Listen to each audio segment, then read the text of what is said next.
Modiji Trump சந்திப்பு பற்றி பார்த்துட்ருக்கோம் இல்லையா? அதில் ரொம்ப முக்கியமான விஷயம் இன்றைக்கி நான் சொல்ல போகிறது குவாட் சமிட் பற்றி. அதுக்கு இப்போ முடிவாயிருக்கு. நெக்ஸ்ட்டு இயரில் நம்ம முதலாக பாரதம் அதை ஹோஸ்ட் பண்ண போகுது. குவாட்னா என்ன? 4 கண்ட்ரிஸ் இருக்காங்க. Australia, US, India and Japan. இந்த 4மே சேர்ந்து செய்கிறது தான் குவாட். 2004 இந்து மகாசமுத்திரத்தில் ஒரு பெரிய நிலநடுக்கம் வந்தது, சுனாமியும் வந்தது.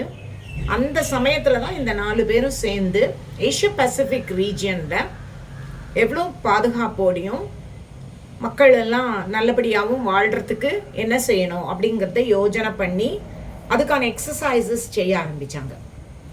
இது மேப்பில் பார்த்தீங்கன்னாக்கா ஒரு குவாட்ராங்கிள் மாதிரி இருக்கும்.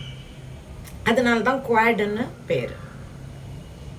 குவாட்ரப்புள்னா 4ன்னு அர்த்தம் இல்லையா? அந்த மாதிரி அது மேப்பில் குவாட்ராங்கிள் மாதிரி இருக்கிறதுனாலையும் இப்போது இந்தியா குவாட்ல ஃபீச்சர் ஆகிறது மாத்திரம் இல்லை, அது பிரிக்லேயும் இருக்குது, பிரிக்ஸ் கண்ட்ரிலையும் இருக்குது. அதனால செக்யூரிட்டி, ஸ்டெபிலிட்டி, இந்த விஷயங்கள் எல்லாம் அது எல்லா பக்கமுமே பேலன்ஸ் பண்ணி எல்லாம் எதுக்கு? சைனாவை எதிர்கொள்கிறதுக்கு தான். இப்போது இந்த குவாட் தேசங்களுக்கு மத்தியில் ஈக்கனாமிக் கோஆப்ரேஷனும் பற்றி பேசுகிறாங்க. அப்புறம் சைபர் செக்யூரிட்டி, டெக்னாலஜி, ஏஐ அதில் இருக்கும் கட்டாயம்னு நினைக்கிறேன். இது தவிர நான் சொன்னேன் அது ஏஷியா பசிபிக்.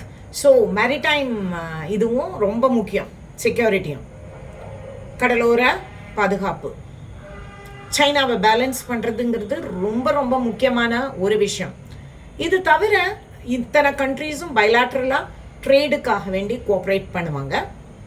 ஸோ இது வெறுமனே மிலிட்ரி எக்ஸசைஸ் மாத்திரம் இல்லை. இந்தியா தன்னுடைய சுதந்திரமான ஃபாரின் பாலிசியை வச்சுக்கிறதுக்கும் இது ரொம்ப உதவியாக இருக்கும்னு நான் நினைக்கிறேன். ஸோ இந்த விஷயங்களுக்காக வேண்டி மோடிஜி ட்ரம்ப் அவர்களை சந்தித்தது பாரதத்துக்கு ரொம்ப ரொம்ப பாதுகாப்பான ஒரு விஷயம். நன்றி.